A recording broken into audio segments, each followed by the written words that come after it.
اپنے معاملات اللہ کے سپرد کیا کریں. لیکن ان سب کے باوجود اگر مشکلات آ جاتی ہیں تو کوئی بات نہیں، مشکلیں آزمائشیں یہ اللہ کی طرف سے نبیوں کو آئی ہیں. حضرت امام رازی نے لکھا ہے کہ مکے سے لے کر طائف تک 70 ایسے نبیوں کی قبریں ہیں جن کی وفات صرف بھوک کی وجہ سے ہوئی ہے. تو ہم ایک دن کا فاقہ آ جائے، تھوڑا سا کاروبار نرم ہو جائے تو بابوں کے پاس بھاگ کے اللہ کے ساتھ شریک ٹھہرانے لگ جاتے ہیں. کیوں؟ کس وجہ سے؟ آزمائش سہیں، برداشت کریں. تو اوپر نیچے یہ دن بدلتے رہتے ہیں، دن پھرتے رہتے ہیں. ہر وقت جو ہے کہ جادو ہو گیا، ٹونا ہو گیا، سایہ ہو گیا، بندش ہو گئی ہے. ہر وقت اسی چکر سے ہم نکلتے نہیں ہیں. اللہ پر توکل رکھیں، وہ رزق دیتا ہے، وہ رزق تنگ بھی کرتا ہے، وہ رزق کشادہ بھی کرتا ہے. بندوں کو آزماتا بھی ہے، بندوں کو ڈھیل بھی دیتا ہے. اس کی ڈھیل سے بھی ڈریں اور اس کی آزمائش میں بھی پورا اترنے کی کوشش کریں اور اسی کے حضور دامن پھیلائیں. جب مشکلیں آ جائیں تو مصلے بچھا لیں. گھر کے بچوں کو بھی کہیں کہ یہ مشکل آ گئی ہے، لگتا ہے اللہ ناراض ہو گیا، چلو مصلے بچھاؤ. اگر بیٹیاں بھی نماز پڑھ رہی ہوں، نوافل ادا کر کے رب کے حضور دعا مانگ رہی ہوں، بیٹے بھی دعا مانگ رہے ہوں، چھوٹے چھوٹے بچے بھی دعا مانگ رہے ہوں، تو کیا اللہ خالی موڑ دے گا؟ تو زیادہ سے زیادہ نیک مجالس کے اندر شامل ہو جائیں. تو بالخصوص میں اپنے پیر بھائیوں کو پابند کرتا ہوں کہ آپ اپنے گھروں میں بھی پابند کریں، کسی بابے کے پاس نہ جائیں. یہ بڑے گندے لوگ ہیں، یہ سامنے اب چیزیں آ رہی ہیں، بڑے گندے اور غلیظ قسم کے لوگ ہیں. ان کی نظروں میں غلاظت بھری ہوئی ہے اور جو ہے وہ لوگوں کے ہجوم سے کبھی متاثر نہ ہوں کہ فلاں وہاں سے اتنے لوگ جا رہے ہیں. لا یصیر الباطل حقا بکثرت المتمسکین بہ.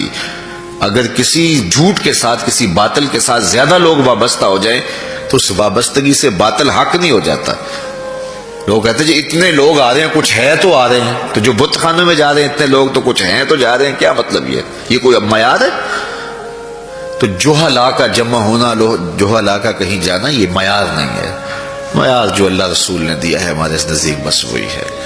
تو جب کوئی مصیبت بنے، مصلی بچھا کے دعا مانگو اللہ کی بارگاہ میں، نوافل پڑھو، صدقہ کرو، خیرات کرو، منت مان لو، روزوں کی منت مان لو، نمازوں کی منت مان لو، صدقہ کرنے کی منت مان لو، اور اللہ کے نیک بندوں سے جا کے دعا کرواؤ. غریبوں میں آپ رزق بانٹو، اس سے برکت ہوگی، اس سے پریشانیاں دور ہوں گی. رزق کم ہو گیا ہے تو غریبوں کو دو. لگتا ہے غریبوں کو دو گے تو اور کم ہوگا، نہیں. جب دو گے تو اللہ کے سچے وعدے آپ کو نصیب ہوں گے اور آپ کو برکت نصیب ہوگی. اس کے راہ میں دینے سے کم نہیں ہوتا ہے. اس لیے میں خاص طور پہ یہ باتیں اس لیے کر رہا ہوں کہ ان دنوں کے اندر بہت زیادہ جو ہے وہ اس طرح کے لوگ ہیں اور مختلف جو ہے وہ چینلز کے اوپر ان کو سامنے لایا جا رہا ہے. تو ان لوگوں سے اپنے دامن کو چھڑائیں اور صالحین کی صحبت کو اختیار کریں. صالحین کی صحبت سے آپ کو نور ملے گا، روشنی ملے گی. آزمائش ٹل جاتی ہے تو پھر بھی، ورنہ اس میں استقامت کی توفیق مانگیں. چونکہ جو بلا پر صبر کرتا ہے اسے بھی اجر دیا جائے گا. صحیح حدیث میں آتا ہے کہ اہل بلا کو قیامت کے دن جو صلہ دیا جائے گا تو دوسرے لوگ آرزو کریں گے کاش ہمارے جسم کو لوہے کی کینچیوں سے کاٹ دیا جاتا. تو یہ جو تکلیفیں آتی ہیں یہ گناہ اس سے جڑتے ہیں، اس سے درجے بلند ہوتے ہیں، اس سے اللہ کی قربت نصیب ہوتی ہے. تو مصیبت آئی تو بابے کے پاس بھاگ گئے، جو فاسق اور فاجر اور مشرکانہ عقائد رکھتا ہے اس کے پاس بھاگ گئے.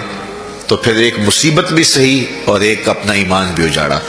اس لیے اس مصیبت سے جو باطنی فوائد ملیں گے، جو روحانی مرتبے بلند ہوں گے، ان کو حاصل کریں. تو غیرت کے ساتھ جینے کا ڈھب ہم سیکھیں، مت ایسے لوگوں کے پاس جائیں. اللہ آپ کو مجھے اپنی رحمتوں کے سائے میں رکھے.